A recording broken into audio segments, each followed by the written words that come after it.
بدعة وكل بدعة ضلالة وكل ضلالة في النار. فقد قال الله تعالى: أعوذ بالله من الشيطان الرجيم. بسم الله الرحمن الرحيم. يا أيها الذين آمنوا اتقوا الله حق تقاته ولا تموتن إلا وأنتم مسلمون.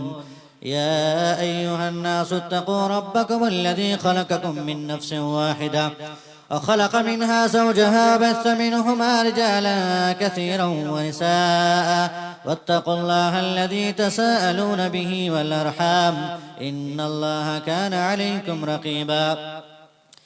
يا أيها الذين آمنوا اتقوا الله وقولوا قولا سديدا يصلح لكم أعمالكم ويغفر لكم ذنوبكم ومن يطع الله ورسوله فقد فاز فوزا عظيما. وقال الله عز وجل: أعوذ بالله من الشيطان الرجيم.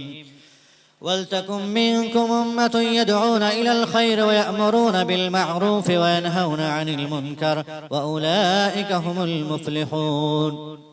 শ্রদ্ধেয় সম্মানিত আজকের এই দিনী সভা বা দিনী মাহফিলের সম্মানিত যোগ্যতম সভাপতি মহাশয় শেখ নাসিমউদ্দিন রহমানী হাফেজাহুল্লাহ, অন্যান্য উলামায়ে কিরামগণ এবং সমবেত সম্মুখস্থ দিন দরদি ইসলাম দরদি ভাতৃবৃন্দ ও পর্দার অন্তরালের সম্মানিত মা ও বোনেরা, যাবতীয় প্রশংসা ও স্তব স্তুতি একমাত্র সে মহান স্রষ্টা আল্লাহ সুবহানাহু ওয়া তাআলার নিমিত্তে আলহামদুলিল্লাহ।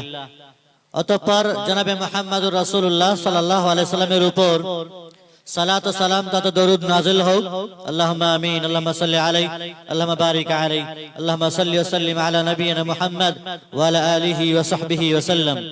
সম্মানিত উপস্থিতি, সম্মানিত ভাইয়েরা এবং পর্দার অন্তরালে মা বোনেরা, আজকের এই সভা প্রতাপগঞ্জের যুবক ভাইদের উদ্যোগে দিনী মাহফিল, দিনী সভা, যত উপস্থিত শ্রোতাবৃন্দ, সম্মুখস্থ পুরুষেরা, ভাইয়েরা এবং পর্দার অন্তরালে মায়েরা, আমি যে বিষয়টি নিয়ে মূলত আলোচনা করার জন্য আদিষ্ট হয়েছি, নির্দেশনা রয়েছে, সেটি হচ্ছে বিশেষ করে দাওয়াতের পথ এবং পদ্ধতি।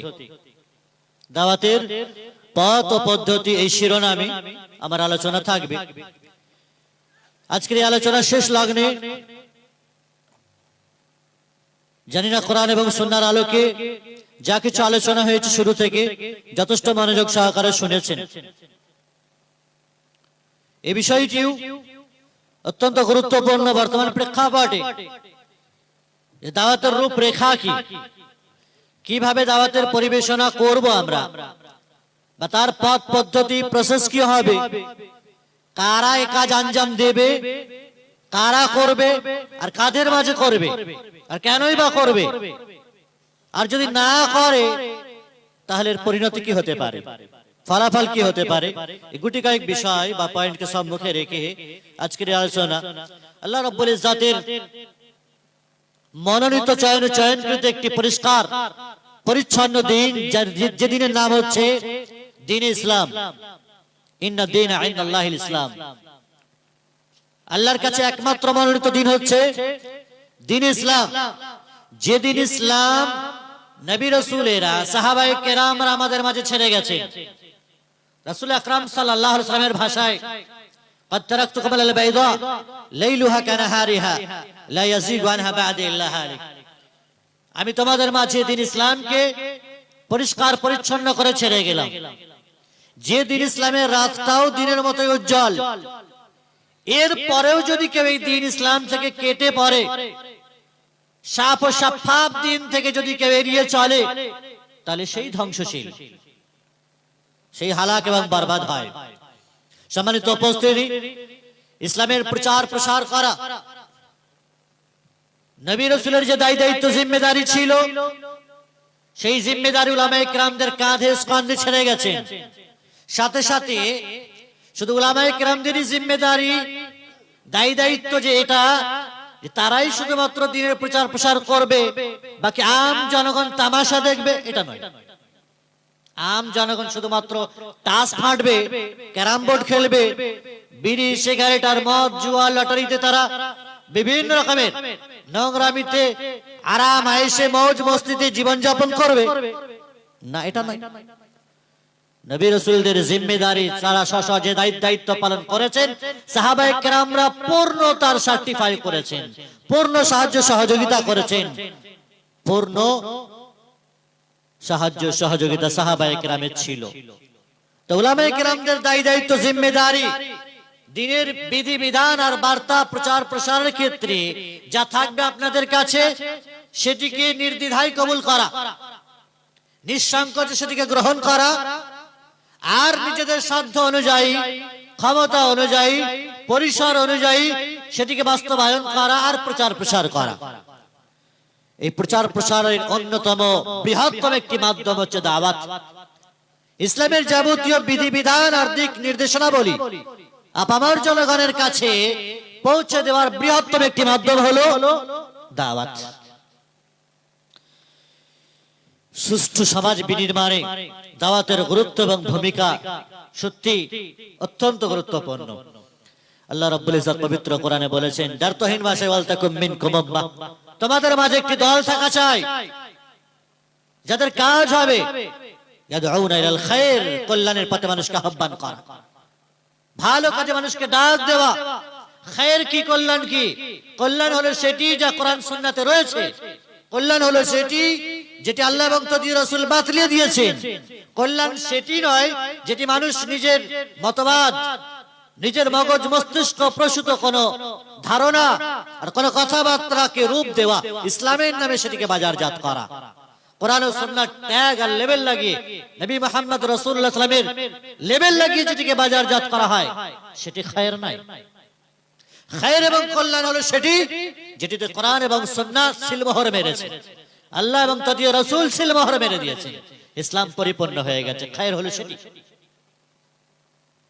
তাহলে তোমাদের মাঝে অবশ্যই একটি দল থাকা উচিত যে দলের কর্তব্য, দায়িত্ব আর জিম্মেদারি হলো মানুষকে কল্যাণের পথে আহ্বান করা। ইয়াদউনা ইলাল খায়র ওয়া ইয়া'মুরুনা বিল মা'রুফ ওয়া ইয়ানহাউনা আনিল মুনকার, ভালো কাজের আদেশ করা আর মন্দ কাজের নিষেধ করা, তবেই তারা ওয়া উলাইকা হুমুল মুফলিহুন, তবেই তারা সফল কাম। তাহলে সফল কাম হতে হলে, সফল জাতি হতে হলে, সাকসেসফুল একটি কওম আর দল হতে হলে বেশ কিছু বৈশিষ্ট্যের কথা এই আয়াতে বর্ণিত হলো। একটি হলো কল্যাণের পথে আহ্বান করা, ভালো কাজের মানুষকে আদেশ দেওয়া আর মন্দ কাজের নিষেধ করা। এই কাজ যদি আপনি করেন তবেই সফলতা লাভ করতে পারবেন।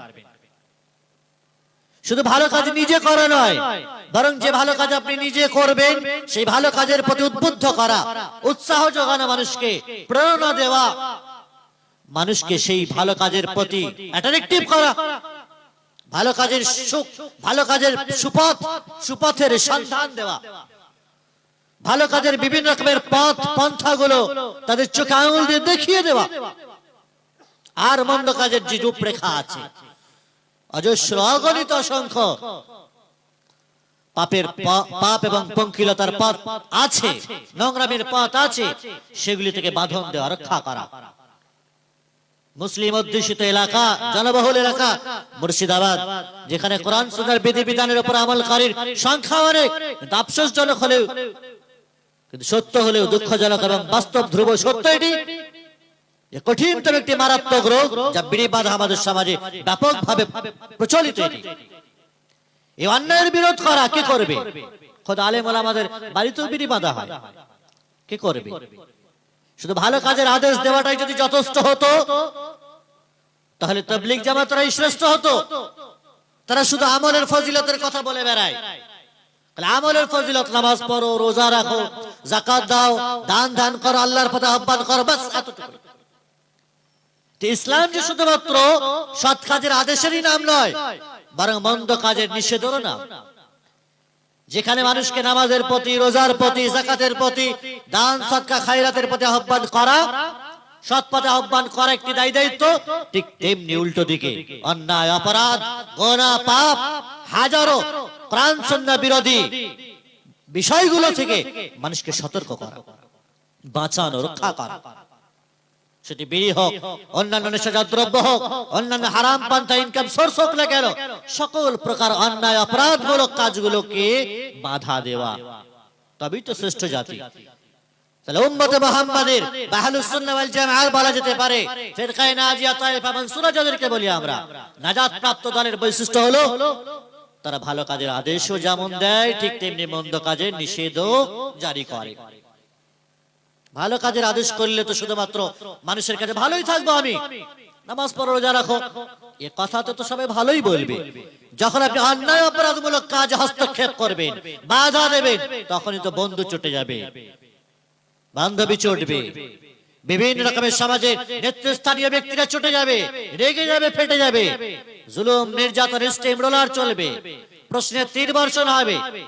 অন্যায় অপরাধমূলক কাজের বাধা দিয়ে আপনি একবার দেখেন, মানুষ আপনাকে চুমু খায়, ভালোবাসে, নাকি আপনার পিছনে বিভিন্ন রকমের ষড়যন্ত্র করে আর আপনাকে মারধর করে? প্রিয় ভাই, আরবি কোন একজন ব্যক্তি, মহান ব্যক্তি, তিনি বলেছেন আল আকিদাতু তুফাররিকু ওয়াল ফাদাইলু তুজমি। আপনি আকীদার কথা বলে দেখেন, মানুষ বিভ্রান্ত ছড়িয়ে ছিটিয়ে যাবে। ফজিলতের কথা বলেন, নামাজ রোজা ইত্যাদি যাবতীয় বিষয় বলেন, কেউ আপনাকে মানা করবে না, নিষেধ করবে না, আপনার শত্রু হবে না, দুশমন হবে না, সবাই এক। শুধুমাত্র ফজিলতের দাওয়াতে মুখ্য উদ্দেশ্য নয়, ফজিলতের সাথে সাথে রাজাইল জাহান্নাম থেকে যে বাঁচাতে হবে মানুষকে। অন্যায় অপকর্ম করলে মানুষ নেকি করলে তার নেকিগুলো তো ধূলিসাৎ হয়ে যাবে, অন্যায়ের সাথে সাথে হাজারো আমল করেন না কেন, শিরক করলে একটা আমল বাঁচবে, আপনার বাঁচবে, ধুলোয় ধূসরিত হবে, বিক্ষিপ্ত ধূলিকণায় পরিণত হয়ে যাবে, নাস্তে নাবুদ হয়ে যাবে, আপনার সকল প্রকার আমল বরবাদ হয়ে যাবে। শত শত আপনি আমল করেন, বিদআত করে দেখেন তো, কুফরি করে দেখেন তো, তাওহীদ বিরোধী কাজকর্ম করে দেখেন তো, আপনার আমল টেকে কিনা?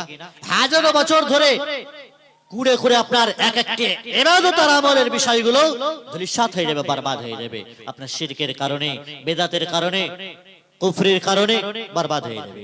সম্মানিত উপস্থিতি, আজ যে পরিবেশ পরিস্থিতি ক্রমশ অত্যন্ত ভয়াবহ, অপসংস্কৃতি, অনিসলামিক রীতিনীতি আর সভ্যতা সংস্কৃতি যা আমাদের সমাজে আসন গেড়ে বসেছে, অক্টোপাসের নেই জর্জরিত সমাজ, কোরআন সুন্নাহ আসল রূপরেখা, আসল দাওয়াত যা আমাদের মাঝে প্রচারিত হয়, হচ্ছে না, বা সেই রকম পরিবেশ গড়ে তুলতে পারি না। মসজিদ ভিত্তিক যে দাওয়াতি কাজকর্ম, আমি বলবো দাওয়াতের পথ পদ্ধতি ৭২ থেকে ৭৫টি বা এরও বেশি পদ্ধতি আছে, ওটি কয়েক আমি আলোচনা করব। সম্মানিত উপস্থিতি, আজ জুলুম নির্যাতন আর অপরাধের যে সমাজ আমাদের বিষবাষ্পে পরিণত হয়ে গেছে, এই কঠিন পরিস্থিতিতে এই জাতিকে, উম্মাহকে বাঁচানোর একমাত্র মূলধন হচ্ছে, হাতিয়ার হচ্ছে দাওয়াত। দাওয়াত কিসের দাওয়াত? দাওয়াত বলতে কি বুঝি? দাওয়াত শব্দের আম শব্দ, এটা শুধুমাত্র বিবাহের, বিয়ে বাড়ির ক্ষেত্রে আমরা বুঝি, আর খাতনা হয়েছে মুসলমানি করবে, আর কিছু মারা বাড়ির ক্ষেত্রে বুঝি, আমাকে দাওয়াত দিয়েছে, খেতে যেতে হবে, এই দাওয়াতই বুঝি। মানুষ দাওয়াত বলতে খাবার কথাটাই আসে মুখে, খাবার কথাটাই ব্রেনে আসে দাওয়াত বলতে, কিন্তু দাওয়াত মানে কি? দাওয়াত মানে হচ্ছে ডাকা, আহ্বান করা, আপ্যায়ন করা, ইনভাইট করা। আল্লাহ রাব্বুল ইজ্জত এই শব্দ পবিত্র কোরআনে ব্যক্ত করেছেন, ইয়াউমা ইয়াদউকুম ফাতাস্তাজিবুনা বিহামদি, যেদিন আল্লাহ তাআলা তোমাদেরকে ডাক দিবেন, আল্লাহ ডাক দেবেন যেদিন, সেদিন তোমরা তার প্রশংসা করতে করতে এগিয়ে আসবে। ফাতাস্তাজিবুনা বিহামদি, তোমরা তার রবের প্রশংসা করতে করতে এগিয়ে আসবে, চলে আসবে। আল্লাহ তাআলা আরো বলেছেন, এই দাওয়াত শব্দটি ব্যক্ত করেছেন, উজিবু দাওয়াতাদ দাঈ ইযা দাআন, আমি প্রত্যেক আহ্বানকারীর আহ্বানে সাড়া দিই, তাদের ডাকে সাড়া দিই যখনই মানুষ আমাকে ডাকে। মানুষ যে কোনো সময়, যে কোনো মুহূর্তে, যে কোনো সন্ধিক্ষণে মানুষ রবের কাছে ফরিয়াদ জানায়, আবেদন করে, প্রার্থনা করে, সেটি রাতের ঘোর অমানিসা আর অমাবস্যার রাত হোক না কেন, ঘুটঘুটে অন্ধকার হোক না কেন, রাতের অন্ধকারে দিনের আলোয় সর্বত্রে সর্বক্ষেত্রে রবের কাছে আপনি ডাকবেন আর তিনি সাড়া দেবেন, এটা হতে পারে না।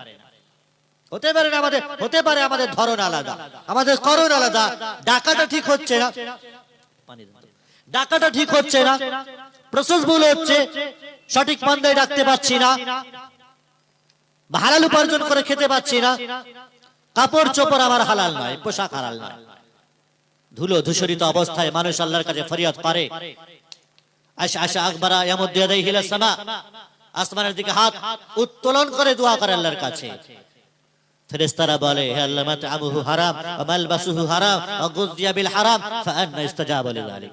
এই মানুষটার পোশাক হারাম, খাবার দাবার হারাম, পানি জাতীয় দ্রব্য হারাম, সবকিছু হারাম। তোর দোয়া কি করে কবুল হবে আল্লাহ? যার ইনকাম সোর্স, আয় উপার্জিত সম্পদ, খাবার দাবার, পোশাক পরিচ্ছদ সবকিছু যদি হারামে পরিপূর্ণ হয়, হারামের উপর হাবুডুবু খাচ্ছে, তাহলে সেই ব্যক্তির দোয়া কি করে কবুল হতে পারে? আপনি খালি বাইরে ফাঁট দিচ্ছেন, এত নামাজ পড়লাম দোয়া কবুল হচ্ছে না, এত দোয়া করলাম কবুল হচ্ছে না। সম্মানিত উপস্থিতি, তাহলে দোয়া কবুল যে হচ্ছে না তার কারণ খোদা আমাকে অনুসন্ধান করতে হবে, কেন হচ্ছে না? আমার আয় উপার্জিত সম্পদ ঠিক আছে, পোশাক আশাক ঠিক আছে, প্রসেস পদ্ধতি ঠিক আছে তো? সম্মানিত উপস্থিতি, আল্লাহ তাআলাকে যে কোনো মুহূর্তে ডাক দেবেন, তিনি সেই ডাকে সাড়া দেন। তাহলে দাওয়াত মানে হলো ডাকা, এটা শাব্দিক অর্থ। পরিভাষায় দাওয়াত বলা হয়, শেখুল ইসলাম ইমাম ইবনে তাইমিয়া রাহিমাহুল্লাহ বলেছেন যে পরিভাষায় দাওয়াত বলতে বোঝানো হয়েছে আল্লাহ রাব্বুল ইজ্জতের দিকে মানুষকে আহ্বান করা, যদিও রাসূলের দিকে আহ্বান করা, এবং যেসব বিষয় আল্লাহ সুবহানাহু ওয়া তাআলা তার রাসূলকে দিয়ে পাঠিয়েছেন, রাসূলুল্লাহ সাল্লাল্লাহু আলাইহি ওয়াসাল্লাম আমাদের কাছে নিয়ে এসেছেন, সেগুলোকে সত্যরূপে স্বীকার করা, আর সেই সত্যরূপে স্বীকৃত বিষয়গুলোকে প্রচার প্রসার করা, সেগুলোকে মেনে নেওয়া, গ্রহণ করা, এটি হলো দাওয়াত। তাহলে আল্লাহ এবং তার রাসূল যা কিছু আমাদের মাঝে দিয়েছেন, যা কিছু হুকুম আহকাম নাযিল করেছেন, আদেশ নিষেধ ফরমান জারি করেছেন, সেগুলিকে গ্রহণ করা আর সেগুলোর দিকে মানুষকে আহ্বান জানানো, এটি হলো দাওয়াত। সম্মানিত উপস্থিতি, সমাজ সংস্কারে দাওয়াতের অপরিহার্যতা ইসলামের আবির্ভাবের পূর্বে আরবের সেই মুহূর্তগুলো, প্রাক ইসলামিক যুগের মানুষের যে ব্যবহার, তাদের কালচার, তাদের আচার যদি আমরা একটু দৃষ্টিপাত করি, তাহলে দেখতে পারবো দুর্নীতি, কুসংস্কার, অরাজকতা, বিভিন্ন রকমের মারধর, লুণ্ঠন, চুরি, ডাকাতি, ছিনতাই, রাহাজানি, এটা তাদের নেশার পেশা ছিল। একে অপরের রক্তপাত করা, রক্তচোষা, রক্ত পিপাসু হওয়া, তাদের এটি মূল পেশা ছিল। সেই সন্ধিক্ষণে নবী আকরাম সাল্লাল্লাহু আলাইহি সাল্লামকে আল্লাহ তাআলা মানব জাতির গাইডম্যান হিসেবে, মানব জাতিকে সৎ পথে আনয়নের জন্য পরশপাথর হিসেবে পবিত্র আল কোরআনুল কারীম তাকে দিয়েছেন, তিনি নিয়ে এসেছেন, মানুষকে সঠিক পথের পন্থা দেখিয়েছেন আল কোরআনের কারীমের দ্বারা। সম্মানিত উপস্থিতি, আল্লাহ রাব্বুল ইজ্জতের কথাটি পবিত্র কোরআনে ব্যক্ত করেছেন, কামা আরসালনা ফীকুম রাসূলা, যেমন ভাবে আমি তোমাদের মাঝে রাসূল প্রেরণ করেছি, ইয়াতলু আলাইকুম আয়াতিনা ওয়া ইউযাক্কিকুম ওয়া ইউআল্লিমুকুমুল কিতাব ওয়াল হিকমা, যে নবী তোমাদের কাছে শিখিয়ে দেবেন। কি নিয়ে আসবেন তোমাদের কাছে? খাবার দাবার, মাছ মাংস নিয়ে আসবেন না বিরিয়ানি নিয়ে আসবেন? তোমাদের কাছে নবী এসেছেন, কোরআন নিয়ে এসেছেন, তেলাওয়াত শেখাবেন, পড়া শেখাবেন তোমাদেরকে, আমার আয়াত শেখাবেন তোমাদেরকে, তোমাদেরকে পরিষ্কার পরিচ্ছন্ন করবেন, পবিত্র করবেন, কিতাবের শিক্ষা দেবেন। যা কিছু তোমরা জানতে না বা জানো না, সেই বিষয় তোমাদেরকে শেখাবেন। এর জন্য রাসূলুল্লাহ সাল্লাল্লাহু আলাইহি ওয়াসাল্লামের আবির্ভাব হয়েছিল। সম্মানিত উপস্থিতি, দাওয়াত দানের নির্দেশ আল্লাহ তাআলা পবিত্র কোরআনে একাধিক আয়াত বর্ণনা করেছেন। কোথাও তো তিনি এভাবে বলেছেন, উদউ ইলা রাব্বিকা ওয়া লা তাকুনান্না মিনাল মুশরিকিন, আর তোমরা তোমাদের মানুষদেরকে রবের দিকে আহ্বান করো, আর মুশরিকদের অন্তর্ভুক্ত হয়ে যেও না। এই আয়াতের এটা স্পষ্ট, যদি আপনি দাওয়াত দান না করেন, ইসলামী বিধি-বিধানে প্রচার প্রসার না করেন, আপামর জনগণের কাছে কোরআন সুন্নাহর শাশ্বত বিধান আর শাশ্বত বাণীকে যদি আপনি না পৌঁছান, তাহলে কিন্তু আপনার সংস্কৃতি, শিরক, বিদআত আর কুফরে আপনাকে পরিবেষ্টন করে নেবে, তাতে আপনি অন্তর্ভুক্ত হয়ে যাবেন। এর উল্টো অর্থ, ওয়ালা তাকুনান্না মিনাল মুশরিকিন, আল্লাহর পথে দাওয়াত দিলে আপনি মুশরিকদের অন্তর্ভুক্ত হবেন। কিন্তু আল্লাহর পথে দাওয়াত দানে যদি বাধা দান করেন, এড়িয়ে চলেন, বিরোধিতা করেন, তাহলে কিন্তু এক সময় শিরক বিদআতের যে উচ্ছ্বাস আর ঢেউ তরঙ্গ, তাতে আপনি খোদ সেই ঢেউ তরঙ্গে আপনি মাতাল হয়ে যাবেন। সম্মানিত উপস্থিতি, শুধু তাই নয়, আল্লাহ রাব্বুল ইজ্জত পবিত্র কোরআনে ভাবে অসংখ্য আয়াত নাযিল করেছেন, নবীকে কেন্দ্র করে বলেছেন, ইয়া আইয়ুহান নবী ইন্না আরসালনাকা শাহিদান ওয়া মুবাশশিরান ওয়া নাযীরা, হে নবী আমি তোমাকে সাক্ষ্যদাতা রূপে, তোমাকে আমি সুসংবাদকারী রূপে, তোমাকে আমি সতর্ককারী রূপে পাঠিয়েছি। জান্নাতের সুসংবাদ দেবে মানুষকে, আর জাহান্নামের ভয়াবহতা, কবরের আযাবের ভয়াবহতা, আখিরাতের ময়দানের চরম মর্মান্তিক পরিণতির কথা, আর জাহান্নামের তীব্র সেই জ্বলন্ত অগ্নিশিখার কথা মানুষকে শুনিয়ে তাদেরকে ভয় ভীত সন্ত্রস্ত করবে। ভয় দেখাতে হবে তোমাকে, জান্নাতের লোভ লালসা দেখিয়ে নয়। এজন্য ইসলামের বিষয় হলো আর রাজা ওয়াল খাওফ। মুমিনের একটি আকীদা হলো বাইনার রাজা ওয়াল খাওফ। যেমন জান্নাতের প্রতি লোভ লালসা আছে, তো জান্নাতের প্রতি লোভ লালসা আছে মানে কি আমল টামল সব উড়িয়ে দিয়ে ঘাড়ে গামছা নিয়ে ঘুরে বেড়ালে জান্নাত চলে যাবে? জান্নাত কি মুরগির মোয়ানা হয় লাড্ডু? শুধু স্বপ্ন দেখলো আর সে পেয়ে গেল, এমনটি তো না। যেমন জান্নাতের লোভ লালসা অভিলাষী আপনি, আকাঙ্ক্ষা আপনার থাকবে, ঠিক তেমনি জান্নাত জাহান্নামের ভয় ভীতি আপনার অন্তরে কাজ করবে। জানি না আমার কোন কারণে, কোন আমলের কারণে আমাকে জাহান্নাম যেতে হবে, কি অবস্থা হবে কবরে, আখিরাতে, কিয়ামতে এবং পরিশেষে জাহান্নামে। এজন্য জান্নাতের লোভ লালসার সাথে সাথে আখিরাতের তথা জাহান্নামের ভয় ভীতি আপনার অন্তরে যেন কাজ করে। সম্মানিত উপস্থিতি, আমাদের সমাজ আজ জাহেলিয়াতের যুগের মতো অন্ধকারে পরিপূর্ণ হয়ে গেছে। আমাদের সমাজে কোরআন ও সুন্নাহর সঠিক পরিবেশন আর প্রচার প্রসারের ক্ষেত্রে মানুষের ভূমিকা খুবই নিম্নমানের। অসংখ্য মানুষের মধ্যে হতে কিছু মানুষ উপস্থিত হয়েছে এখানে কেবলমাত্র। কেন এই মানুষগুলি শুধু জান্নাতে যাবে? এরাই জান্নাতে যাওয়ার জন্য এসেছে, এরাই আল্লাহর বিধান পালন করার জন্য এসেছে। বাকিরা কি নাকে তেল দিয়ে ঘুমাবে? ওরা কি দুনিয়াদারি করতে এসেছে? চাকরি বাকরি ঠাট বাটের জিন্দেগি তারা করতে এসেছে। দুনিয়া, রাজনীতি, দলনীতি, ক্ষমতা, পদ, বিভিন্ন রকমের ক্ষমতা, শাসন শোষণ, এজন্যই তারা এসেছে।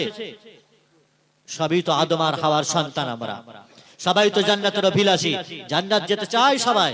একটা মূর্খ, মাতাল, গাঁজাখোর, মদখোর, বেনামাজি, যাকাত দেয় না, রোজা রাখে না, তাকেও জিজ্ঞাসা করলে সেও বলবে হ্যাঁ জান্নাত যাব। জান্নাত সবাই যেতে চায়, জাহান্নাম কেউ যেতে চায় না।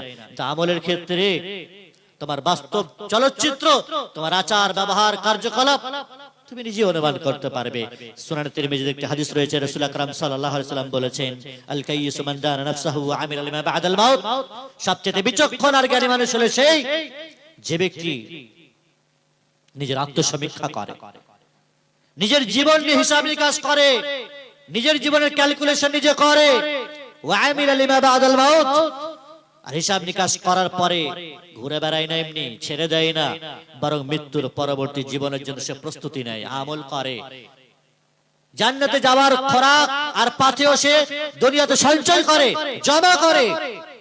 ওয়ালা আজিজ মান আতবা নাফসাহু হাওয়াহা ওয়া তামান্না আলাল্লাহ। আর সবচাইতে বড় বেওকুফ আর ইডিয়েট ননসেন্স হলো সে, মূর্খ হলো সে যে ব্যক্তি নিজের প্রবৃত্তির অনুসরণ করে, মন যা বলে সেটাই করে, মনের অনুসারী, মনকে রব বানিয়ে নিয়েছে।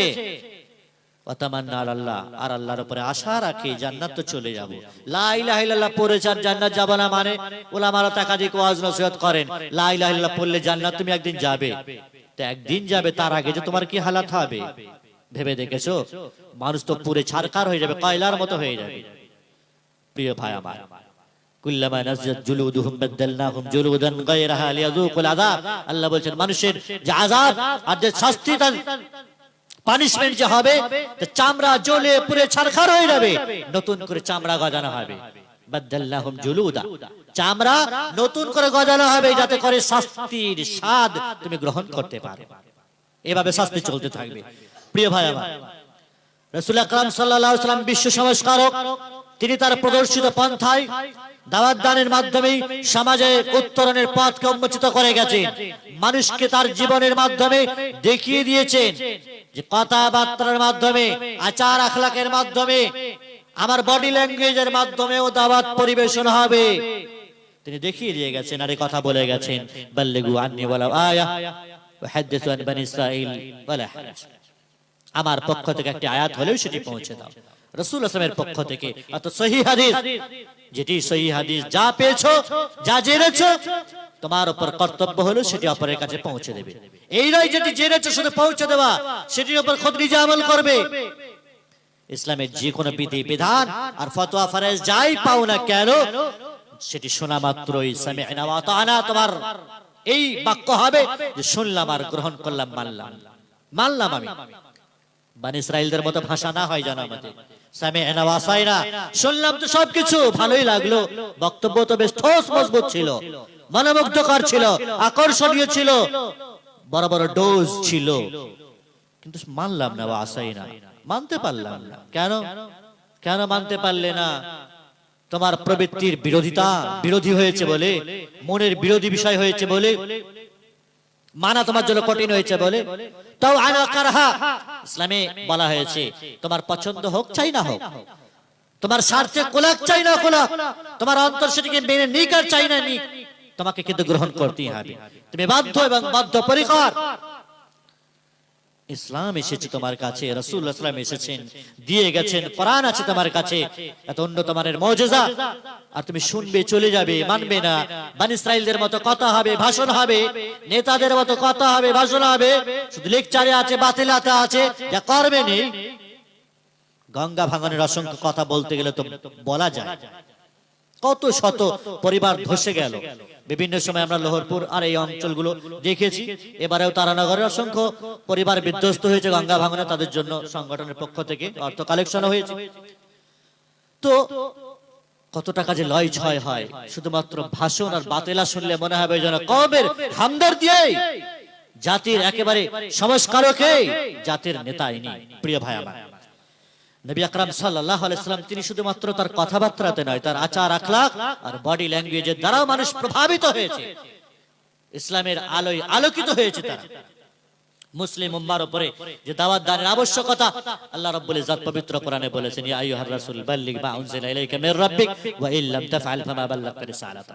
হে রাসূল, যা কিছু তোমার উপর নাযিল হয়েছে সেটি তুমি পৌঁছে দাও, যদি তুমি না পৌঁছাও, ওয়া ইল্লাম তাফআল, যদি এই দাওয়াতের কাজ না করো, তাহলে তুমি কিন্তু রিসালাতের দায়িত্ব পালন করলে না।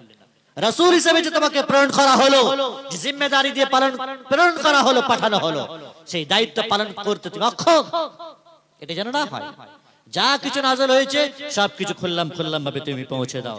সম্মানিত উপস্থিতি, পৃথিবীতে সর্বশ্রেষ্ঠ বাক্য, সর্বোত্তম কথা আল্লাহর পথে আহ্বান করা। ওমান আহসানু কাওলাম মিম্মান দাআ ইলাল্লাহ, তার চাইতে উত্তম কথা আর কার হতে পারে যে ব্যক্তি মানুষকে আল্লাহর পথে আহ্বান করে। আল্লাহ খুদ নিজে বলছেন, নিঃস্বার্থে আল্লাহর পথে মানুষকে আহ্বান করা। যেমনটি এই মজলিস আজকে, এটি কোনো দলীয় রাজনীতির কোনো মজলিস নয়, মাযহাবগত কোনো মজলিসের দিকে টান নয়, বরং আল্লাহ এবং তদীয় রাসূলের দিকে আহ্বান করা, খাঁটি কোরআন সুন্নাহর দিকে আহ্বান করা, আল্লাহর পথে মানুষকে আহ্বান করা। এর চাইতে উত্তম কথা আর কার হতে পারে? মিম্মান দাআ ইলাল্লাহ, যারা মানুষকে আল্লাহর পথে আহ্বান করে আর নিজে খোদ তার উপর আমল করে, ওয়া আমিলা সালিহা, আর বলে যে ইন্নানি মিনাল মুসলিমিন, আমি মুসলিম। তাহলে আল্লাহর পথে আহ্বান করতে হবে, নিজে খোদ আমল করতে হবে, নিজেকে মুসলিম আর খাঁটি কোরআন সুন্নাহর অনুসারী, আহলুল হাদিস, আহলুস সুন্নাহ ওয়াল জামাত, এটি ব্যক্ত করতে হবে। হাজারো ফিরকায়ে জাহমিয়া, মাতুরিদিয়া, খাওয়ারিজ, মুতাজিলা, কাদরিয়া, জাহমিয়া আর বিভিন্ন রকমের জামাত ইসলামী, তাবলীগী, হাজারো ফিরকারা যখন তাদের পরচম, তাদের পতাকা উড্ডয়ন করে, হাক ডাক দেয়, সেখানে তুমি তো খাঁটি কোরআন সুন্নাহর বিধান নিয়ে বসে আছো, সেখানে তুমি ব্যক্ত করতে লজ্জিত হও, কুণ্ঠিত বোধ করো, না জানি কি হবে। প্রিয় ভাই আমার, নিজেকে খাঁটি কোরআন সুন্নাহর অনুসারী, এটি এক কথায় আহলুল হাদিস বলা, এটি সময়ের দাবি। আমি পীর মুরিদের ব্যবসা করি না, আমি বিভিন্ন রকমের দলীয় মাযহাবগত ব্যক্তিত্ব প্রতি মানুষকে আহ্বান করি না, এবং আমাদের আকীদা, যা কোরআন সুন্নাহ সম্বলিত আকীদা, যে আকীদার উপরে সাহাবায়ে কেরামরা ছিলেন, সেই আকীদাই আমরা লালন পালন করি। অন্যান্য কোন আকীদা যেগুলো মানুষ তৈরি করে গেছে, সেটা হতে পারে হাসানুল বান্না, হতে পারে ইলিয়াস সাহেব, হতে পারে আরো যুগে যুগে বিভিন্ন ব্যক্তিত্ব, সেই সমস্ত ভ্রষ্ট ভ্রান্ত মতবাদ আর আকীদা থেকে আমরা একেবারে নিজেরা মুক্ত। স্মরণ করেন ইব্রাহিম আলাইহিস সালামের কথা, তিনি তার পিতাকে খোদ নিজে স্বয়ং বলছেন, আতাত্তাখিযু আসনামান আলিহা, হে পিতা, তুমি মাবুদ, বাতিল মাবুদ, মূর্তি পূজা, মূর্তি খোদ তৈরি করছো আরই পূজা করছো। ইন্নানি বারাউম মিম্মা তা'বুদুন, আপনি যার করছেন এগুলি থেকে আমি মুক্ত, আমি এর পূজা পাঠ করতে পারি না, এর ইবাদত করতে পারি না, আমি মুক্ত এগুলো থেকে। মিম্মা তা'বুদুন, ইব্রাহিম আলাইহিস সালাম বাপের সম্মুখে কথা বলে তিনি সরে গেলেন, চলে গেলেন বাপের কাছে। জানছেন বাপকে কথা বলা মানে বিরাট বিষয়, বিতাড়িত হতে হবে, চলে যেতে হবে, তারপরেও তো বলছেন। ইব্রাহিম আলাইহিস সালামের ব্যাপারে আল্লাহ রাব্বুল ইজ্জত পবিত্র কোরআনে বলেছেন, ইন্না ইব্রাহিমা কানা উম্মাতান কানিতা, উম্মাতান কানিতা। ইব্রাহিম একাই একজন ব্যক্তিত্ব, তারপরেও আল্লাহ তাআলা তাকে উম্মত বলছেন। উম্মত মানে এটি সমষ্টিগত বিষয়, অনেকগুলি মানুষকে উম্মত বলা হয়। ইব্রাহিম একা, তারপরেও কেন আল্লাহ উম্মত বললেন? কারণ হলো এই যে হকের পথে যদি একজন মানুষ থাকে, কোরআন সুন্নাহর খাঁটি অনুসারী, নিঃশর্ত অনুসারী যদি একজন মানুষ থাকে, মূল তাওহীদের উপরে যদি, মূল শিকড়ের উপরে যদি একজন মানুষই টিকে থাকে, তাহলে সেই হলো জামাত, সেই হলো উম্মাহ। ইব্রাহিম আলাইহিস সালাম একাই মুওয়াহিদ ছিলেন, শিরকের বিরুদ্ধে, শিরকের অপনোদন তিনি একাই করেছিলেন। সম্মানিত উপস্থিতি, দাওয়াত এবং তাবলীগের যে মর্যাদা রাসূল আকরাম সাল্লাল্লাহু আলাইহি ওয়াসাল্লাম পবিত্র হাদিসে বলেছেন, একাধিক হাদিস রয়েছে, যদি কোনো ব্যক্তি কোনো সুন্নাতান হাসানা, ভালো সুন্নাত জারি করে, অথবা কোনো মানুষ যদি কাউকে হিদায়াতের পথে আহ্বান করে, মান দাআ ইলা হুদা কানা লাহু মিনাল আজরি মিসলু উজুরি মান তাবিআ। আপনি যদি কাউকে হেদায়েতের পথে, ভালো পথে, কোরআন সুন্নাহর পথে মানুষকে আহ্বান করেন, আপনার পথের অনুসারী যদি কেউ হয়, সেই ব্যক্তি আপনার কথা শুনে যা আমল করে, যা নেকি পায়, সমপরিমাণ নেকি দাওয়াত দানকারী, আহ্বানকারী পাবে। তার নেকি থেকে কেটে আপনাকে দেওয়া হবে না।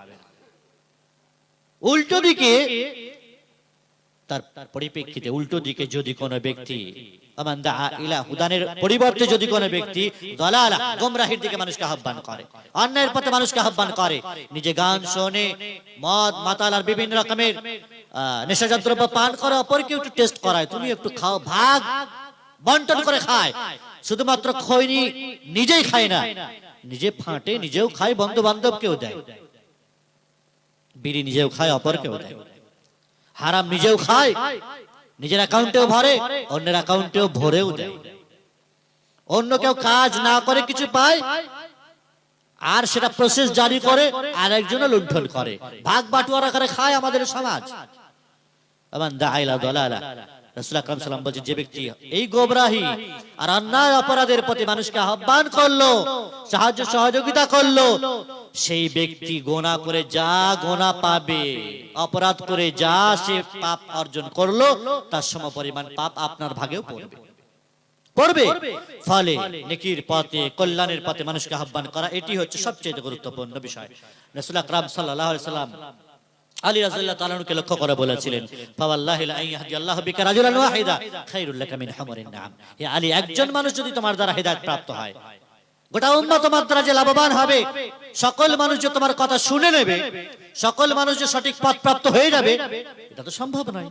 নূহ আলাইহিস সালামের অনুসারী কয়জন ছিল? 950 বছর ধরে দাওয়াত দান করেছেন কয়জন অনুসারী? তিনি আল্লাহ রাব্বুল ইজ্জতের কাছে আরজি জানিয়েছেন, ইন্নী দাউতু কওমি লাইলান ওয়া নাহারা ফালাম ইয়াজিদহুম দুআই ইল্লা ফিরারা। হে আল্লাহ, আমি আমার জাতিকে রাত আর দিন ডাক দিচ্ছি, কিন্তু যতই ডাকছি ততই তারা পালাচ্ছে। নূহ আলাইহিস সালামের জাতির দশা, দুর্দশা ছিল এই। আমাদের জাতিরও দশা এরকম আছে, যত ডাকি, ভালো কাজের আহ্বান করি, কিছু মানুষ আছে তত পালায়। সেই যুগের মানুষেরা তো আস্তাগসাউ সিয়াবাহ, তারা কানে আঙুল দিত, চেহারা ঢেকে নিত। আমাদের যুগের মানুষেরা সব শোনে, কিন্তু এক কান দিয়ে শোনে আর এক কান দিয়ে বার করে। প্রিয় ভাই আমার, মানুষের কর্ণগোচর সবকিছু হয় অনলাইনে, মানুষ না হলেও অফলাইন ভিত্তিক, কি বলে মানুষ অফলাইন ভিত্তিক, এত মানুষের সংখ্যা না হলেও অনলাইনে তো মানুষ শুনেই নিচ্ছে, দিনের বিধিবিধান তার কানে পৌঁছেই যাচ্ছে। শুধু একটাই মাত্র বিষয়, সেটি হলো বাহানা, ওজর রইল, যে ওজর কোনোদিন কবুল হবে না। আল্লাহ রাব্বুল ইজ্জত পবিত্র কোরআনে বলেছেন, ইয়াউমা লা ইয়ানফাউ মালু ওয়ালা বানুন ইল্লা মান আতাল্লাহা বিকলবিন সালিম। তোমাদের মাল, ধন, সন্তান সন্ততি সেদিন সুপারিশ আর ঘুষ কিছুই চলবে না, কোনো কাজে আসবে না। ইল্লা মান আতাল্লাহা বিকলবিন সালিম, যে ব্যক্তি সুস্থ অন্তর, সতেজ অন্তর, নেক দিল আর অন্তর নিয়ে আল্লাহর কাছে উপস্থিত হয়েছে, সেই কামিয়াব হবে সেদিন। সম্মানিত উপস্থিতি, তাহলে একজন মানুষ যদি আপনার আমার এই দাওয়াতের মাধ্যমে এই বিরাট আয়োজন যারা করেছেন উদ্যোক্তারা, যুবক ভাইদের সাধুবাদ জানায়। নাচ গানের ড্যান্সের মজলিস তো করেনি, বিভিন্ন রকমের অভিনয়ের আড্ডাখানা তো করেনি, বিভিন্ন রকমের হারাম খেলাধুলার আয়োজন তো করেনি, দ্বীনি মজলিসের আয়োজন করেছে, ভালো অন্তর নিয়ে করেছে। যদি একজন মানুষ হেদায়েত পায়, একজন মানুষ যদি শুধরে যায়, পরিবর্তন হয়, তাহলে খায়রুল লাকা মিন হুমারিন নাআম, আরবের সেই লাল উট অপেক্ষা আপনার জন্য উত্তম হবে। আরবের লাল উট সেই যুগের সর্বশ্রেষ্ঠ এবং সর্বোত্তম বাহন ছিল, সবচেয়ে উত্তম বাহন সেই যুগে লাল উট, দামি সওয়ারি। আজকের যুগে আপনার আমার কাছে তো মার্সিডিজ আর বিভিন্ন রকমের দামি দামি গাড়ি রয়েছে, এর চাইতে উত্তম হবে যদি একজন মানুষ আমাদের এই দাওয়াতের মাধ্যমে পরিবর্তন হয়। প্রিয় ভাই আমার, দাওয়াত দানের যে পদ্ধতিগুলো রয়েছে, আল্লাহ রাব্বুল ইজ্জত পবিত্র কোরআনে রাসূলুল্লাহ সাল্লাল্লাহু আলাইহি ওয়াসাল্লাম কেন্দ্র করে বলেছেন, উদউ ইলা সাবিলি রাব্বিকা বিল হিকমাতি ওয়াল মাউইযাতিল হাসানা। মানুষকে কিভাবে আহ্বান করবে? হিকমত দিয়ে, জ্ঞান সহকারে, প্রজ্ঞা সহকারে, ওয়াল মাউইযাতিল হাসানা, সদুপদেশ দিয়ে, উত্তম ঘটনা নসিহত দিয়ে, পূর্ব যুগের আদ সামুদ বিভিন্ন নবীদের ঘটনা, উম্মাহাতুল মুমিনিন মুমিনা মহিলাদের ঘটনা, বিভিন্ন ঘটনা বলি দিয়ে মানুষকে প্রভাবিত করবে ইসলামের পথে, ডাক দেবে মানুষকে। ওয়াজাদিলহুম বিল্লাতি হিয়া আহসান, আর তর্ক বিতর্ক করতে পারো, কিন্তু সেটা উত্তম পন্থায় হবে, দলিল সহকারে হবে, লাঠি নয়, তীর নয়, বিভিন্ন রকমের গালিগুলিজের ভাষা নয়। যদি কোনো বিষয়ে তর্ক বিতর্ক হয় তাহলে সেটি উত্তম পন্থায় হবে। এটি হলো দাওয়াত দানের পদ্ধতি। হিকমতের মাধ্যমে ভালো কথা বলে, ভালোভাবে এবং সুন্দর সুন্দর ঘটনা মানুষের সামনে পেশ করে মানুষকে দ্বীনের পথে আহ্বান করতে হবে। সম্মানিত উপস্থিতি, উম্মতে মুহাম্মাদের যে বৈশিষ্ট্য সেটি হলো কুনতুম খায়রা উম্মাহ বলা হয়েছে জাতিকে। এই জাতিকে উত্তম উম্মত বলা হয়েছে কেন? তার দুটি গুণ, ভালো কাজের আদেশ করবে, মন্দ কাজে নিষেধ করবে, তবেই তোমরা শ্রেষ্ঠ উম্মত হবে। এই দুটি গুণ থেকে যতক্ষণ যদি মানুষ এই দুটি গুণ ছেড়ে দেয়, এড়িয়ে চলে, তাহলে কিন্তু সর্বশ্রেষ্ঠ জাতির যে লাকাব আর উপাধি আছে তাতে আপনি আখ্যায়িত হতে পারবেন না। তাহলে সর্বশ্রেষ্ঠ জাতির গুণে গুণান্বিত হতে হলে ভালো কাজের আদেশ আর মন্দ কাজের নিষেধ, এই দায়ী দায়িত্ব জিম্মেদারি আপনাকে পালন করতে। উলামায়ে কেরামরা তো করবে, সাথে সাথে আপামর জনগণও করবে। আমরা সৌদি আরবের জিন্দেগিতে, জীবনেতে দেখেছি, সৌদি আরবে হায়াতুল আমর বিল মারুফ ওয়ান নাহি আনিল মুনকার আছে, ভালো কাজের আদেশ আর মন্দ কাজের নিষেধ একটি কমিটি আছে, যাদের কাজ হচ্ছে গোটা সৌদি আরবে ছানবিন করা। গোটা সৌদি আরব তারা ঘুরে বেড়ায়, এই কমিটি কোথায় অন্যায় অপরাধমূলক কাজ হচ্ছে সেখানে একেবারে অন স্পট কাজ করা, অন স্পট। বিড়ি সিগারেট থেকে শুরু করে বলেন, যদি নোংরামি কোনো বিষয় পরিলক্ষিত হয় সেগুলোর বিচার বিশ্লেষণ তখনই করা। যদি নামাজের সময় মানুষ ঘোরাফেরা করছে, আজান হয়ে গেছে, তাকে তুলে নিয়ে আচ্ছা করে শায়েস্তা করা, ধুলাই করা। বিভিন্ন প্রকারে শরীয়ত বিরোধী কার্যকলাপের জন্য এরকম কমিটি আছে যারা গ্রাম শহর রাস্তাঘাট ঘুরে বেড়ায়। আমাদের মসজিদ মাদ্রাসার কমিটি আছে, তারা তো করবে না এগুলো। তারা কেন করবে? তারা তো খুদ অপরাধী, খুদ তো ক্রিমিনাল, তো কি করে করবে? তারা তো খুদ সুদ ঘুষ বিভিন্ন রকমের অপরাধে জর্জরিত হয়েছে, অপরের সামনে মুখ খুলবে কি করে? প্রিয় ভাই আমার, এটা মসজিদ মাদ্রাসার কমিটির দায়িত্ব ছিল আমাদের দেশে, যে যারা দ্বীনের এই ফরিজা আঞ্জাম দেবে। একটি গ্রামে বসবাস করছেন, গ্রামে যুবক বৃন্দরা, কমিটি বৃন্দরা এই উদ্যোগ নেবে, গ্রামে যেন কমসে কমে বিড়ি ব্যবসা বন্ধ হয়, নেশাজাত দ্রব্য বন্ধ হয়, হারাম কাজ করা বন্ধ হয়। এই উদ্যোগগুলো তো নিতে হবে আমাদেরকে। কারণ সৌদি আরবের মানুষরা করবে। প্রিয় ভাই আমার, তাহলে আমাদেরকে আমাদের দেশের মানুষের মাঝে যে অপরাধগুলো আছে সেই অপরাধগুলো দূরীভূত করার জন্য, দূরীকরণের জন্য আমাদের সেই প্রচেষ্টা আর প্রসেস করতে হবে। সম্মানিত উপস্থিতি, আমি দাওয়াতের পদ্ধতিগুলো খুব শর্টকাটে ভাবে বলবো। তার আগে দাওয়াতি কাজ না করলে তার পরিণতি কি হতে পারে, তার পরিণাম কি হতে পারে, এ বিষয়ে সহিহ বুখারীর একটি মশহুর হাদিস যেটি নু'মান বিন বাশীর রাদিয়াল্লাহু তাআলা বর্ণনা করেছেন। তিনি বলছেন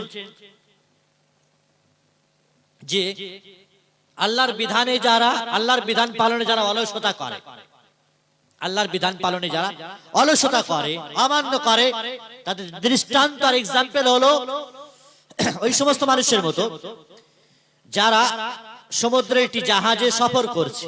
কিছু মানুষ জাহাজের উপরিভাগে চেপেছে আরোহণ করেছে, আর কিছু মানুষ জাহাজের নিচু স্তরে আরোহণ করেছে। নিচু স্তরের মানুষেরা যখন পানির প্রয়োজন পড়ে, পিপাসা লাগে, তখন উপরে যায় পানি পান করতে। উপরের মানুষেরা বাধা দেয়, তাদের খারাপ লাগে, কষ্ট হয় যে বারবার ডিস্টার্ব করছে নিচের তলার মানুষেরা উপরে এসে।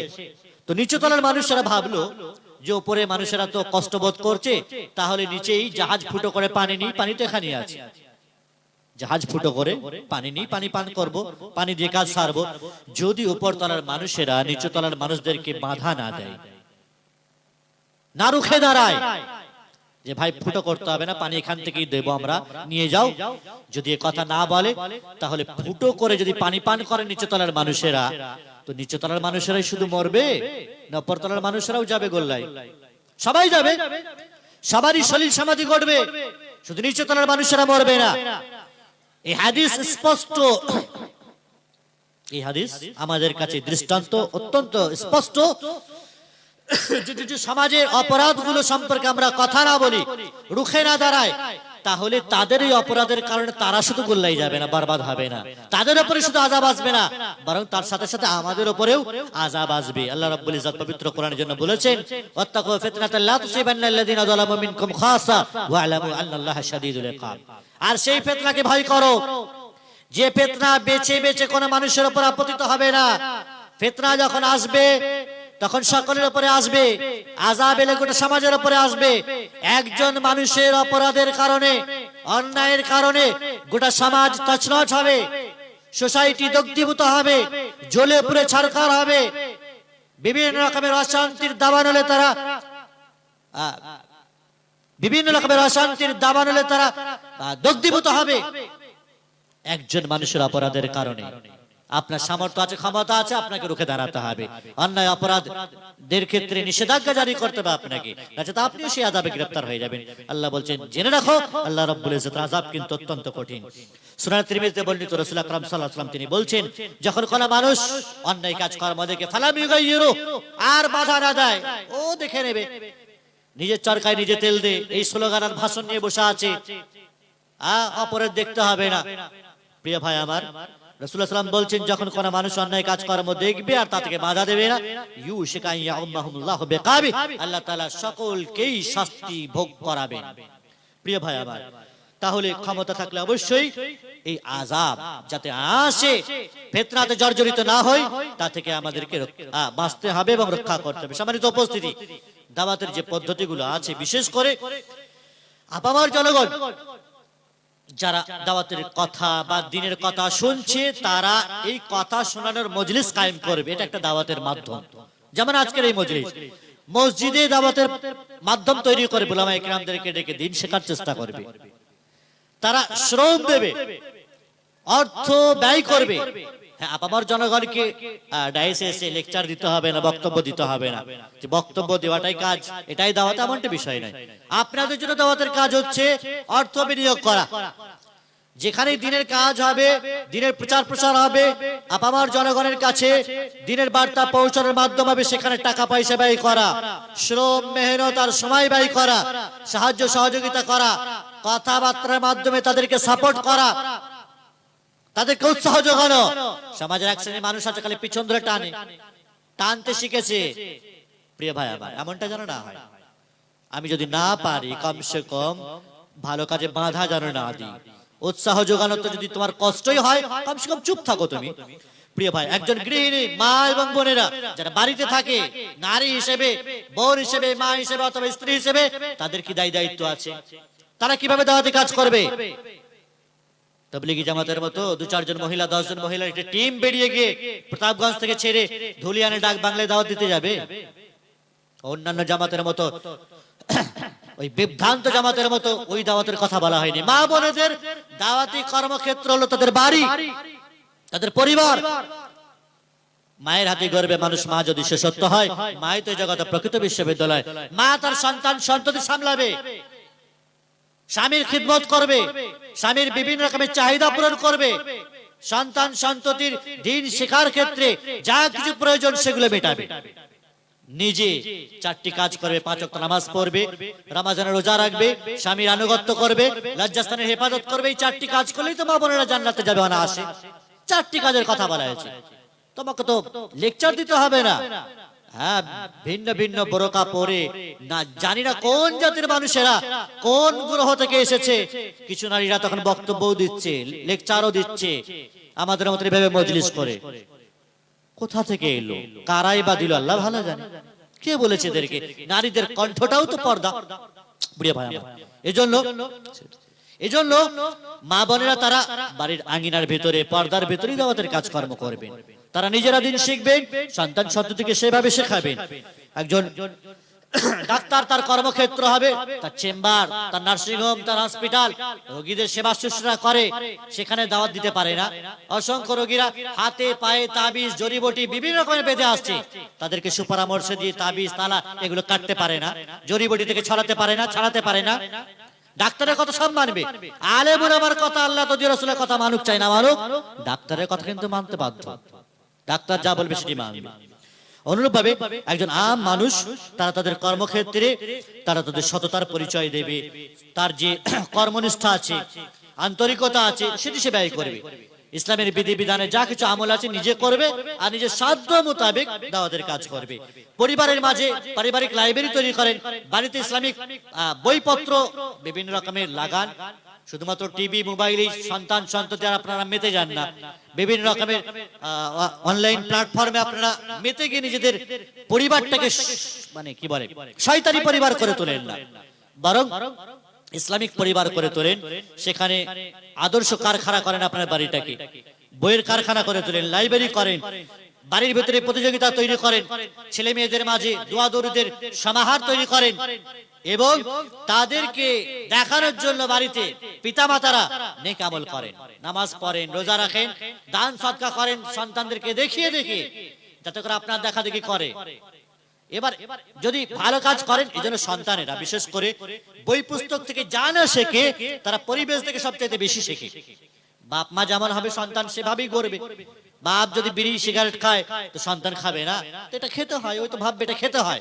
প্রিয় ভাই আমার, অনুরূপভাবে মসজিদের ক্ষেত্রে দাওয়াতের কাজকর্মগুলো আছে। বাইরের আউটডোর প্রোগ্রাম, এটা তো বছরে একবার, যার জন্য অনেক টাকা খরচ হয়। এই জন্য আমাদের সদা সর্বদা সুপরামর্শ থাকবে, সময় একেবারেই শেষ, সুপরামর্শ থাকবে যে এত টাকা বছরে একবার খরচ করেন ঠিক আছে, ভিন্ন কথা, কিন্তু আপনাকে প্রতিনিয়ত আপনার মসজিদ রয়েছে, মাসে একটা করে দিনই প্রোগ্রাম করেন, একটা আলেম উলামাকে নিয়ে আসেন এবং আপামর জনগণকে সেখানে বসার ব্যবস্থা করেন, চা বিস্কুটের মাধ্যমে হালকা খাবারের ব্যবস্থা করে দিন শেখানোর প্রোগ্রাম তৈরি করেন, বিভিন্ন রকমের প্রতিযোগিতা করেন, বিভিন্ন রকমের বই পুস্তক উপহারমূলক কি বলে কম্পিটিশন করে, প্রতিযোগিতা করে সেগুলো তুলে দেওয়ার চেষ্টা করেন। এইভাবে মসজিদ ভিত্তিক দাওয়াতি কাজকর্ম করতে হবে। অনুরূপভাবে আমাদের বাইরের ক্ষেত্রে যে ময়দানে কাজকর্ম করি, যারা নামাজে অলসতা করে, আজান হচ্ছে, তাদের কাছে কাছে গিয়ে তাদেরকে ভালোভাবে তাদেরকে ডেকে নিয়ে আসা, অথবা মোবাইলের মাধ্যমে মেসেজের মাধ্যমে আহ্বান করা, বিভিন্ন সোশ্যাল নেটওয়ার্ক আছে, এগুলোতে মানুষকে বলতে হয় না, কোরআন ও হাদিস বিভিন্ন রকমের আছে, দোয়া দরুদ আছে, সেগুলো একে অপরের মাঝে শেয়ার করা, মানুষকে উদ্বুদ্ধ করা, এবং সোশ্যাল নেটওয়ার্কের মাঝে বিভিন্ন অ্যাপস আছে যার মাধ্যমে মাসিক একটি বৈঠক করা। তুমি বাস্তবে টাইম দিতে পারছো না, কিন্তু অনলাইনে তো টাইম দাও, এগুলো করা যায়, আমরা করি বিভিন্ন সময়। মানুষকে বিভিন্ন রকমের বই পুস্তক উপহার দেওয়া এবং বিভিন্ন প্রকারে দাওয়াতি কাজকর্ম যেখানে হয় সেখানে তাদেরকে রুট বাতলে দেওয়া, তাদেরকে পথ দেখিয়ে দেওয়া, পারলে সাথে করে নিয়ে যাওয়া, নিজের টাকা পয়সা খরচ করে অন্যকে গাড়ির পিছনে করে নিয়ে যেতে হবে, আপনাকে পারলে রাস্তাতে চা বিস্কুট একটু খাওয়াতে হবে। দিনের কাজ তো এমনি হয় না, একজন মানুষের সে যা আমল করবে তার সমপরিমাণ নেকি আপনি লাভ করবেন, আর সামান্য এইটুকু কোরবানি তো আপনাকে দিতেই হবে। প্রিয় ভাই আমার, তাহলে আমরা পরিশেষে কথা বলবো, সোশ্যাল নেটওয়ার্কের যুগে, অনলাইনের যুগে অত্যন্ত সহজ ইসলামের বিধি বিধান এবং দাওয়াতি কাজকর্ম করা, প্রচার প্রসার করা, যেটা অত্যন্ত সহজ। মহিলাদের মাঝে বিভিন্ন রকমের দাওয়াতি প্রোগ্রাম করা সহজ, পুরুষদের মাঝে আলাদা করে সহজ। তাহলে সেগুলি আমরা গ্রহণ করার চেষ্টা করব, এবং বিভিন্ন প্রকারের যে অন্যায় অপরাধমূলক কাজকর্ম আছে তার বিরুদ্ধে স্লোগান তোলা, তার বিরুদ্ধে বিভিন্ন রকমের মিটিং করা, এবং সেগুলোকে কি করে দমন করা যায় মাশওয়ারা করা উলামায়ে কিরামকে রেখে, এগুলো সবই দাওয়াতের অন্তর্ভুক্ত। এবং দাওয়াতের সর্বশেষ কয়েকটি কথা, সেটি হলো প্রথমত দাওয়াতের বিষয় নিজেকে প্রস্তুত করব, নিজেকে বাঁচাবো, আর তারপরে নিজের পরিবারকে বাঁচাবো। রাসূলুল্লাহ সাল্লাল্লাহু আলাইহি সাল্লাম ওয়া আনদির আশিরাতাকাল আকরাবিন যখন এই আয়াত নাযিল হলো যে আপনি আপনার পরিবার পরিজনদেরকে বাঁচান জাহান্নামের আগুন থেকে, তখন সকল কুরাইশ বংশকে রাসূলুল্লাহ সাল্লাল্লাহু আলাইহি সাল্লাম তার কাছে ডাকলেন, এ বনি আব্দে মানাফ কাছে এসো, কুরাইশ বংশের মানুষেরা শোনো, কিয়ামতের দিন তোমাদের আমি কোনো উপকারে আসতে পারবো না, কিয়ামতের দিন তোমাদের কোনো উপকার আমি আসতে পারবো না, সেদিন তোমাদেরকে আমি আযাব থেকে রক্ষা করতে পারবো না। ফলে তোমরা নিজেরা নিজেদেরকে বাঁচাও, আনকিজু আনফুসাকুম, নিজেরা নিজেদেরকে বাঁচাও। নিজের কন্যা ফাতেমাকে ডেকে বলছেন, ইয়া ফাতেমা সালিনি মা শিতি লা উগনি আনকা মিনাল্লাহি শাইআ। ফাতেমা, যা চাবার দুনিয়াতে তুমি আমার কাছে চেয়ে নাও, কিয়ামতের দিনে কিন্তু কোনো উপকারে তোমার আমি আসবো না, কোন উপকারে আসবো না, নিজেকে বাঁচাও তুমি। তাহলে রাসূল সাল্লাল্লাহু আলাইহি ওয়াসাল্লামের কন্যা তাকে ডেকে বলছেন, বিশ্বনবী মুহাম্মদুর রাসূলুল্লাহ সাল্লাল্লাহু আলাইহি ওয়াসাল্লাম, তোমাকে আমি বাঁচাতে পারবো না। তাহলে মানুষ কোন স্বপ্ন দেখছে, কার আশায় বসে আছে যে সব বেঁচে যাব, আমরা পার পেয়ে যাব? প্রিয় ভাই আমার, এবং প্রতিবেশীর পরে পরে আত্মীয় স্বজনের পরে পরে বন্ধু বান্ধব আছে। আমরা সকলেই বন্ধু ছাড়া দুনিয়াতে কেউ চলাফেরা করতে পারে না। এই জন্য রাসূলুল্লাহ সাল্লাল্লাহু আলাইহি ওয়াসাল্লামের একটি উপদেশ আছে যে আর রাজুল আলা দীন খালিলি, মানুষ তার বন্ধুর রীতি নীতি আর কর্মতে অভ্যস্ত হয়। বন্ধু যা করে সেই নেচার আর আচারগুলো তার মধ্যে আছে। ফালিয়ানদুর মায়ু খালিল, ফলে অবশ্যই একজন ব্যক্তিকে দেখা উচিত সে কাকে বন্ধুত্ব রূপে গ্রহণ করছে। কে তোমার বন্ধু? নামাজ পড়ে না, বেদিন হয়ে আছে, তাকে বন্ধুত্ব রূপে গ্রহণ করেছো? নামাজ পড়তে দেবে, রোজা রাখতে দেবে, দিনের পথে নেই তোমাকে তো বেদিন করে দেবে। হ্যাঁ, যদি তুমি তাকে দিনের পথে নিয়ে আসতে পারো তাহলে এটা তোমার জন্য উত্তম উপহার হবে। প্রিয় ভাই আমার, এজন্য উত্তম দিনদার পরেশগার বন্ধু নির্বাচন করতে হবে, যাতে করে দ্বীন ইসলামের প্রতিটি বিধি বিধান আমার আপনার জন্য পালন করা সহজ হয়। পরিশেষে আল্লাহ রাব্বুল ইজ্জতের কাছে দোয়া করব, আল্লাহ সুবহানাহু ওয়া তাআলা তিনি যেন আমাদের সকলকে কোরআন সুন্নাহর আলোকে যে দাওয়াতের গুরুত্ব, তার বিধিবিধান, দাওয়াত না দিলে তার পরিণতি কি হতে পারে এবং তার পথ পদ্ধতি কি হতে পারে, খুব স্বল্প সময়ে যা কিছু আলোচনা হলো, আল্লাহ রাব্বুল ইজ্জত এই আলোচনা থেকে আমাদেরকে উপকৃত হওয়ার তৌফিক দান করেন, আমাদেরকে বাস্তব জগতে দ্বীনের প্রচার প্রসার করার তৌফিক দান করেন এবং এর সাথে লেগে জুড়ে থাকার তৌফিক দান করেন এবং সৎ আমলের প্রতি মানুষকে সদা সর্বদা উদ্গ্রীব করা, উৎসাহ আর প্রেরণা যোগানো, আর অন্যায় অপরাধ থেকে মানুষকে দূরে সরিয়ে রাখার যে এই দায়িত্ব জিম্মেদারি উলামায়ে কেরামদের সাথে সাথে সকল আপামার জনগণের, পুরুষদের আর নারীদের মহলে এই দাওয়াতে কাজ করতে হবে। আল্লাহ তাআলা তার পূর্ণ তৌফিক আমাদেরকে দান করেন। আল্লাহ রাব্বুল ইজ্জত পরকালের পাথেয় সঞ্চয় করে নিয়ে যাওয়ার তৌফিক দান করেন। নবীওয়ালা কাজ আর আল্লাহর কাছে সবচেয়ে উত্তম কাজ এই দাওয়াতের কাজ, যে জন্য আল্লাহ রাব্বুল ইজ্জত তিনি যেন আমাদেরকে বাছাই করে নেন, বেছে নেন, আমাদেরকে তাতে শ্রম, সহযোগিতা এবং অর্থ বিনিয়োগ করার পূর্ণ তৌফিক দান করেন। আমিন। আকুলি কাউলি হাযা আস্তাগফিরুল্লাহ লি ওয়া লাকুম ওয়া লিসাইরিল মুসলিমিন মিন কুল্লি যামবিন ফাস্তাগফিরু ওয়া তুবু ইলাইহি ইন্নাহু হুয়াল গফুরুর রহিম। আচ্ছা, একটি ভাইয়ের প্রশ্ন আছে, জুমার দিনে খুতবা একটু লম্বা হলে মানুষেরা রেগে যায় এবং বলে আমরা নামাজ পড়তে এসেছি, খুতবা শুনতে আসিনি। প্রথমত কথা, জুমার খুতবা খুব লম্বা চওড়াও হবে না, এটা ভুল, এটা একটা ভুল বিষয় অনেক জায়গাতে হয়ে দাঁড়ায়। কোথাও 1 ঘন্টা, 1.5 ঘন্টা, 1 ঘন্টা 20 মিনিট, এত লম্বা চওড়া খুতবা কিন্তু হবে না। আমরা মদিনার জীবনে 4 বছরের জীবনে দেখেছি মসজিদে নববীতে খুতবা হতো 20 থেকে 25 মিনিট। মক্কাতে হারামে এখন লাইভ টেলিকাস্ট হয়, এগুলো তো আর মিথ্যা কথা নয়, দেখতে পারেন অনলাইন চ্যানেল, হারামাইন ফেসবুকে চ্যানেল আছে, দেখতে পারেন। খুব জোর 20 মিনিট। আমি মানছি তাদের ভাষা আরবি, খুব অল্প কথাতে অনেক কিছু ভাব প্রকাশ হয়ে যায়, তা আপনাকে একটু ভেঙে বলতে হয়, তার জন্য কত লাগতে পারে? আধ ঘন্টা, এটা যথেষ্ট এনাফ। 30 মিনিট মানুষের জন্য এনাফ। এর চাইতে লম্বা চওড়া বক্তৃতা হতে পারে না, জুমার খুতবা হতে পারে না, এটাও শরীয়ত বিরোধী, মাথায় রাখবেন। তবে যে ভাইরা এই কথা বলছেন তাদের কথাটাও ভুল, যে আমরা নামাজ পড়তে এসেছি, খুতবা শুনতে আসেনি। তো নামাজ পড়তে এসেছো, নামাজের টাইমে একেবারে আসবে, খুতবা শুনতে আসোনি? নাউযুবিল্লাহ, কি ধরনের কথাবার্তা! মসজিদে এসেছো, খুতবা শোনা তোমার জন্য সাপ্তাহিক এটি ওয়াজিব। খুতবা শোনার কারণে 2 রাকাত নামাজকে কম করে দেওয়া হলো, আর তুমি বলছো খুতবা শুনতে আসিনি, আমরা নামাজ পড়তে এসেছি। তো 4 রাকাত বাড়িতে নামাজ পড়বে, মসজিদে আসার দরকার নেই। যারা বলছো যে খুতবা শুনতে আসেনি, খুতবার দরুন 2 রাকাত নামাজকে কম করা হয়েছে। প্রিয় ভাই আমার, এজন্য আপনাদের কথাও সঠিক নয়। আর যারা লম্বা চওড়া খুতবা দেন তাদের সেই বিষয়টাও সঠিক নয়। খুতবা কম হবে, নামাজ দীর্ঘায়িত হবে, এটি রাসূল সাল্লাল্লাহু আলাইহি ওয়াসাল্লামের যুগে ছিল। হ্যাঁ, এটি ভিন্ন কথা, যুগের চাহিদা আছে, কথা একটু বলতে হয়, আরবির আয়াতগুলোর ব্যাখ্যা বিশ্লেষণ করতে গেলে সময় লাগে, ঠিক আছে, এর জন্য এত লম্বা সময় যেন না হয়। আল্লাহ রাব্বুল ইসলাম আমাদেরকে সঠিক বোঝার এবং আমল করার তৌফিক দান করেন। সাল্লাল্লাহু আলাইহি ওয়া সাল্লাম বারাকা আলা আবদি ওয়া রাসূলিহি নবী মুহাম্মদ ওয়া আলা আলিহি ওয়া সাহবিহি আজমাইন। আসসালামু আলাইকুম ওয়া রাহমাতুল্লাহি ওয়া বারাকাতুহু। ওয়ালাইকুম আসসালাম রহমতুল্লাহ বারাকাতুহু। 1 মিনিট সময় দেব, শেষ করে দেব।